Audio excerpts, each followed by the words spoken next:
Madras high court తీర్పును supreme court సమర్థించింది. భవిష్యత్తు నిర్మాణాలకు చట్టబద్ధమైన అనుమతులు తీసుకోవాలని కోర్టు స్పష్టం చేసింది. ఈషా ఫౌండేషన్కు వ్యతిరేకంగా తమిళనాడు కాలుష్య నియంత్రణ మండలి దాఖలు చేసిన పిటిషన్ను సుప్రీంకోర్టు కొట్టివేసింది. కోయంబత్తూరులో సద్గురు ఈషా యోగా ధ్యాన కేంద్రం నిర్మాణానికి సంబంధించి ఎటువంటి బలవంతపు చర్యలు తీసుకోకూడదని సుప్రీంకోర్టు శుక్రవారం ఆదేశించింది.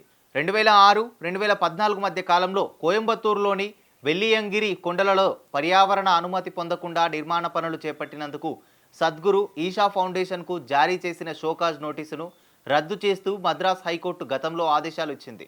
వాటిని సవాల్ చేస్తూ తమిళనాడు కాలుష్య నియంత్రణ మండలి సుప్రీంకోర్టును ఆశ్రయించింది. అయితే మద్రాస్ హైకోర్టు ఇచ్చిన ఆదేశాలలో జోక్యం చేసుకోవడానికి సుప్రీంకోర్టు నిరాకరించింది.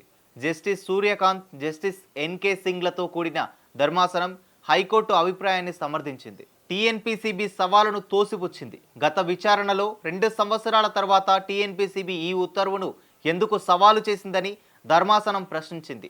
యోగా సెంటర్ ఒక విద్యా కేంద్రంగా మినహాయింపుకు అర్హమైనదని ధర్మాసనం వ్యాఖ్యానించింది. ఈరోజు అప్పీలును కొట్టివేస్తూ అక్రమ నిర్మాణాలను క్రమబద్ధీకరించడానికి ప్రస్తుత కేసును ఒక ఉదాహరణగా పరిగణించాలని కూడా కోర్టు స్పష్టం చేసింది.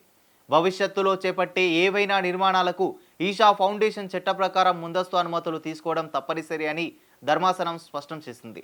ఈ కేసు విచారణకు టీఎన్పీసీబీ తరపున Tamil Nadu advocate general PS Raman, Isha foundation తరపున సీనియర్ అడ్వకేట్ ముహుల్ రోహత్గి హాజరయ్యారు.